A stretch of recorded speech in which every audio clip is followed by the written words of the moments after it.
Hemos iniciado hace unos días ya este camino que nos llevará hacia la Pascua, que llamamos la Cuaresma, y que tiene algunas características que conviene tener siempre claras, justamente porque no podemos perdernos en este camino, que, insisto, nos llevará hacia la Pascua, nos llevará hacia la resurrección de Jesús, nos llevará hacia nuestra propia resurrección como hombres nuevos. Y hemos iniciado un camino que tiene estas características, que es como caminar en el desierto. La espiritualidad de la Cuaresma describe este camino así, como un camino en el desierto, donde no hay señales, donde todo parece igual. Y es muy posible que nos perdamos en el camino.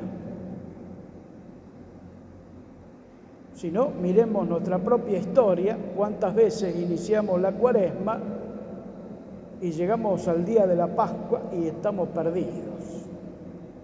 No hicimos nada, no caminamos como teníamos que caminar detrás de Jesús. Entonces no podemos darnos ese lujo.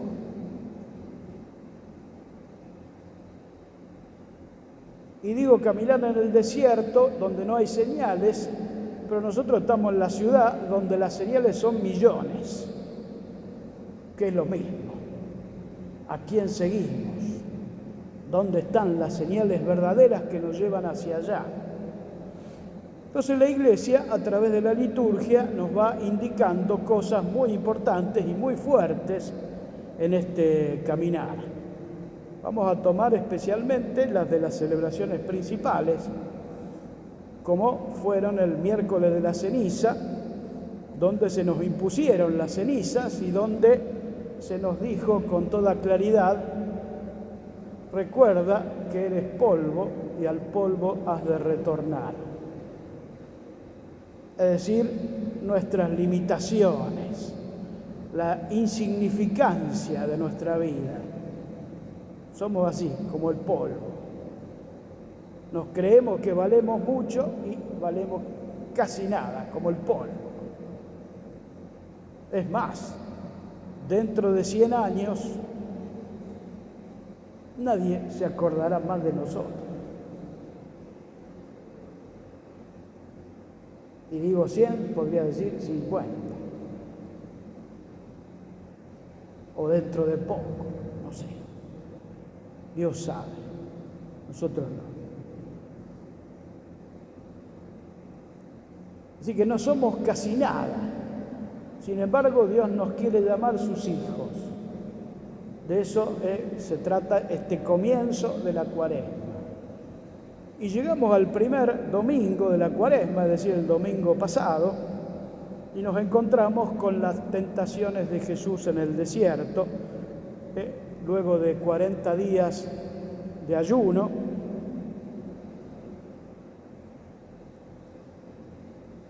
Y el hombre también, como Jesús, tiene tentaciones.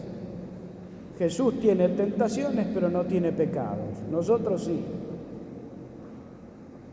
Entonces, hay que revisar el tema de las tentaciones, que en la Escritura se reducen a un tema muy fuerte, que a veces soslayamos, y es el tema de la idolatría.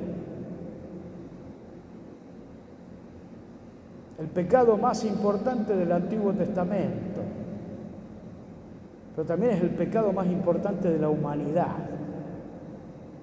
¿Y por qué la idolatría? Porque la idolatría es creer en dioses falsos, o peor aún, creer en un Dios falso, en un Dios que no es. Que les podría decir que se resume en una pequeña frase que nosotros decimos, casi sin darnos cuenta de la magnitud de lo que estamos diciendo. Decimos así: yo creo a mi manera. Chao, sonaste. Porque ese Dios es el Dios que vos creaste, no es el Dios verdadero. Y cuando uno se crea un Dios a su medida, ya está perdido en el desierto. Porque estamos siguiendo un Dios que yo mismo me he inventado. Y esta es la tentación más grave de la humanidad: hacerse un Dios a nuestra imagen y semejanza, no al revés. Dios nos hizo a nosotros a su imagen y semejanza. O sea que estamos ante un tema crucial. No podemos errarle al tema de Dios, porque vamos a perdernos irremediablemente en el desierto. Y hoy viene la palabra a nosotros con otro tema, también muy importante y muy fuerte, que es la transfiguración. Vamos a entrar en algunos detalles de esto porque es importante ver cómo lo han expresado los distintos evangelios. Este texto que leímos está en Marcos, está en Mateo, texto que leímos, y está también en Lucas, con una pequeña diferencia que no es tan pequeña, es muy fuerte. Tanto Marcos como Mateo emplean una palabra distinta de la que va a emplear Lucas. Lucas pone lo que han traducido los que pusieron este texto en la liturgia, y la palabra es transfiguración, que significa que en Jesús hubo un cambio que se veía en la parte exterior, es decir, un cambio en la figura de Jesús. Por eso dice transfiguración. Y Mateo y Marcos ponen otra palabra que es mucho más fuerte, y vamos a tratar de descubrir esa diferencia. La palabra que pone Marcos y Mateo es metamorfosis. O sea, ya no estamos hablando de un cambio en la figura, transfiguración, sino un cambio en la forma, un cambio profundo. Lo que vieron los discípulos allí en el monte fue un cambio profundo en Jesús. Se les presentó de una manera que ellos describen, que casi no pueden terminar de describir, porque su figura dice deslumbrante.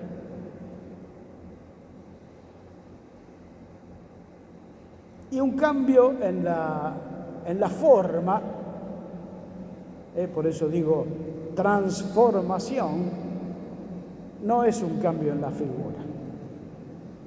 Un cambio en la figura hacemos nosotros, supongamos que viene Padre Juan José y viene teñido de negro, bien renegrido el cabello. Un cambio en la forma, no cambió nada, sigue siendo el mismo. En cambio en Jesús hubo una transformación. Descubrieron al Maestro glorioso. Ya no como Jesús hombre, sino como Jesús el Verbo hecho carne. Y entonces a partir de allí tenemos que descubrir cuál es este mensaje. ¿Qué nos dice esta palabra a nosotros hoy? Y lo vamos a hacer simple. Habla de la resurrección.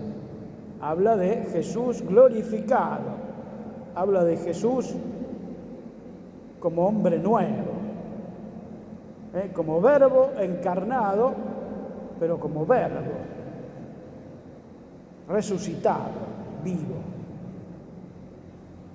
¿Cómo será luego de la Pascua o en la Pascua? Es decir, lo que los discípulos vieron es un anticipo de lo que viene, de lo que se les viene, porque Jesús le había ya adelantado que va a ir a Jerusalén y que allí será maltratado por las autoridades religiosas y por las autoridades políticas, al punto que llegará a la cruz y morirá en la cruz, y luego de algunos días va a resucitar. O sea, les está anticipando lo que se viene.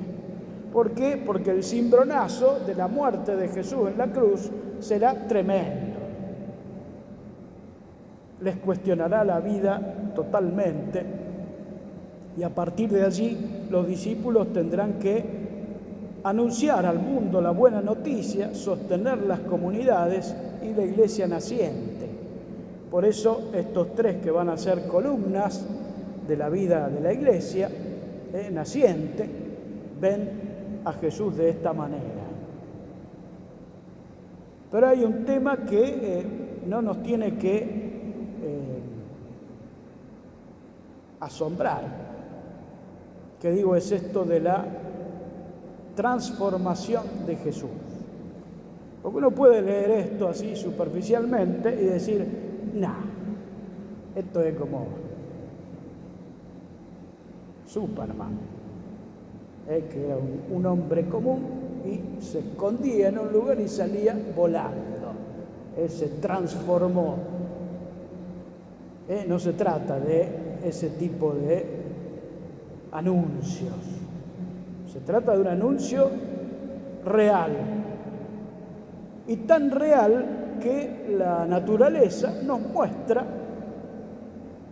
algunas transformaciones que nosotros en biología, cuando estudiamos, le llamábamos así, metamorfosis, como dice el griego en el Nuevo Testamento. ¿Conocen algunas metamorfosis ustedes en la naturaleza? Hay varias, pero hay dos que son impresionantes. La primera de todo es la rana, que nace como un pez, un renacuajo, que se desplaza en el agua como un pescadito, como un pez, y va sufriendo transformaciones en su cuerpo al punto de que le van creciendo las patas que no tiene, el pez no tiene, empieza a salir de las patitas, de adelante, de atrás, se le empieza a cortar la cola, empieza a salir a la superficie, ya respirando como todos los animalitos que viven sobre la tierra, y se transforma en la rana que nosotros conocemos. Eso se llama metamorfosis. Tremendo el cambio. Si uno no lo ve, no lo puede creer, que de un pescadito salió un animalito como la rana. Pero hay otro que es más tremendo todavía, y es el del gusano. El gusano es que camina, que come hojitas, que anda arriba de los árboles, que es como una plaga. Se va construyendo él mismo un capullito y allí se esconde. Parece que hubiera muerto. Sin embargo, al tiempo, de allí, de ese capullito, sale una mariposa. Tremendo. Se puede creer este cambio. Entonces nosotros decimos, no, la metamorfosis. La metamorfosis se muestra ya en la naturaleza. Claramente en algunos animales, cómo fue cambiando desde un pez a una rana, de un gusanito a una mariposa. Estos cambios así profundos se llaman en biología metamorfosis, igual que la palabra que pone Marcos, que pone Mateo, distinta de la que pone Lucas, que es transformación, y Lucas pone transfiguración, y quedó así. Entonces nosotros hoy decimos, celebramos la transfiguración, y en realidad no, celebramos la transformación. Quizá una palabra más técnica y que con claridad pusieron los primeros evangelios. ¿Qué significa esto para nosotros? Que siguiendo a Jesús, siguiendo al Maestro que va hacia Jerusalén, que va hacia la Pascua, que va hacia esta entrega definitiva, también nosotros tendremos en nuestra vida una transformación. Cuando parece que todo se termina, que llegamos al capullito, que nos llevan allí en un cajoncito, que parece que todo está terminado, viene la transformación, la resurrección, la vida para siempre. Entonces no nos podemos perder en el camino. Tenemos que seguir con claridad a Jesús. No podemos perdernos. Y cuando nosotros nos perdemos, no podemos llegar a la meta. O llegaremos a la meta como un día más del calendario. Y tenemos que llegar transformados. Dios está haciendo esa obra. No podemos perdernos. Es muy importante que este camino que hagamos sea con toda claridad, no más o menos, o por donde yo quiero creer, como dice ese dicho, yo creo a mi manera, porque ahí estamos ya perdidos y estamos en la idolatría. Ya no hay camino posible, hemos perdido el rumbo. Y el rumbo es el camino, es la verdad, es la vida, es Jesús. Vamos ahora a renovar nuestra fe. Nos ponemos de pie.